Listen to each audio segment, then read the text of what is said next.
Hi, I'm Robert Whalen, and I'm going to be talking about the new Mortal Kombat game, and the gameplay and new characters that have come out.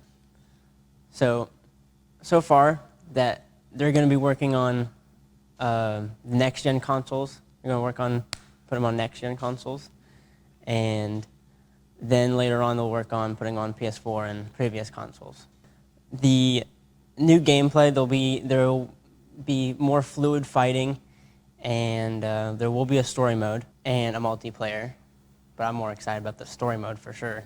The fighting style will be much more different from other previous games, and it is a reboot, so it's going to have some old characters and some old fighting styles, but so far it's a pretty cool game, even though it's just it's a beta test. People are still, crapping on it, but that's all right. Beta test is there for a reason.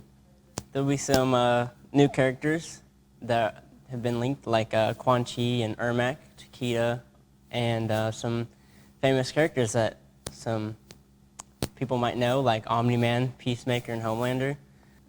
I'm pretty excited to see what they're going to do for Omni-Man and Homelander. I think it's pretty cool to add those kind of characters, but this was leaked by an early listing of the game's premium edition on Amazon Italy. This was told by, like I said, there were a few complaints about how the graphics were, but I'm sure it'll get a lot better. I mean, these game developers have definitely showed themselves up multiple different times. Those were my thoughts on the new Mortal Kombat game. Here's Leah with American Psycho.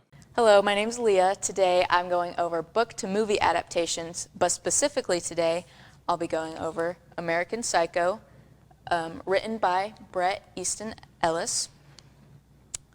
The book was published in 1991, but then later in 2000 was created into a movie by Mary Herron. The plot goes over a self-obsessed, narcissistic, wealthy man called Patrick Bateman, who also happens in his free time to be a serial killer.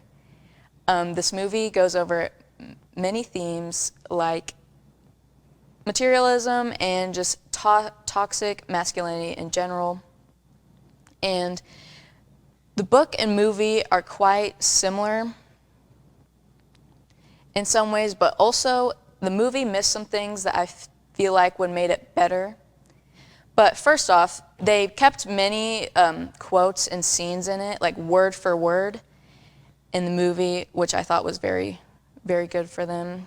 For this example, there is an idea of a Patrick Bateman, some kind of abstraction, but there is no real me, only an entity, something illusory.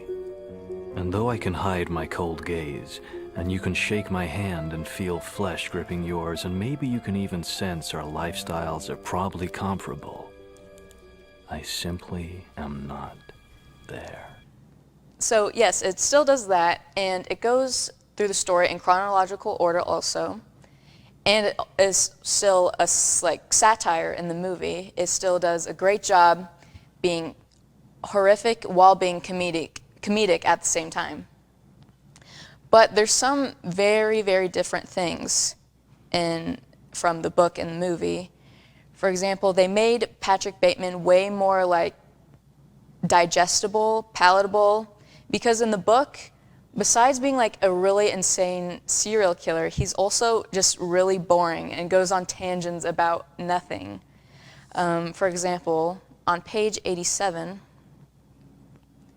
he goes through and describes every single detail about someone's outfit, and sometimes when you're reading the book, you just want to skip it so easily because why would I care about what this guy has to wear? But I'll read this passage, for example, for you guys to see. The three of us, Todd Hamlin and George Reeves and myself, are sitting in Harry's, and it's a little after 6. Hamlin is wearing a suit by Lubium, a great-looking striped spread-collar cotton shirt from Burberry, a silk tie by Rizikio, and a belt from Ralph Lauren. Reeves is wearing a 6-button double-breasted suit by Christian Dior, a cotton shirt, a patterned silk tie by Claiborne, perforated cap-toe leather lace-ups by Alan Edmonds, a cotton handkerchief in his pocket, probably Brooks Brothers, sunglasses by Lafont Paris lie on a napkin by his drink, and a fairly nice attaché case from T. Anthony rests on an empty chair by our table. I bet you didn't even pay attention to what I'm saying right now because of how boring he is. But the movie doesn't put that in there. He seems very interesting. It's fast-paced. You want it to be fast-paced in a movie so people stay interested in it. And he goes on many tangents in the book. He talks about Whitney Houston for a whole chapter, and it's like so boring. He is one of the most boring people when he's not like murdering people. There is also a lot of controversy on whether or not what Patrick Bateman does in both the movie and the book is real. While the movie makes it very ambiguous on what he does, the book makes it very, very clear that he is in fact killing people. We can see this in a very interesting chapter that the movie left out for some reason, called Taxi Driver, where Patrick Bateman gets in the back of a cab and the guy notices him. He recognizes him. And Patrick Bateman's like, no, I'm an actor, I'm in a movie. Like, he's just lying to him. And the guy's like, no, I know you. You're that guy who killed Sully, who's another taxi driver in this book.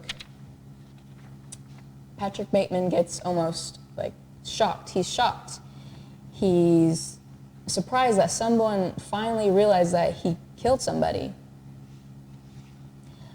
He says he feels naked and tiny. And then the guy's like, no, you killed him for sure. And Patrick Bateman's like, I need to get out of here, I need to go, I don't know what you're talking about. But all of a sudden, the guy pulls a gun on him, and he's like, give me your wallet. And Patrick Bateman's like, what are you talking about? And the guy's like, there's no reward to finding you, so give me your wallet or I'm going to shoot you. Thank you for watching. Those were my thoughts on American Psycho. Hope me and Sharky were the most educational people on the planet. Thank you, and bye.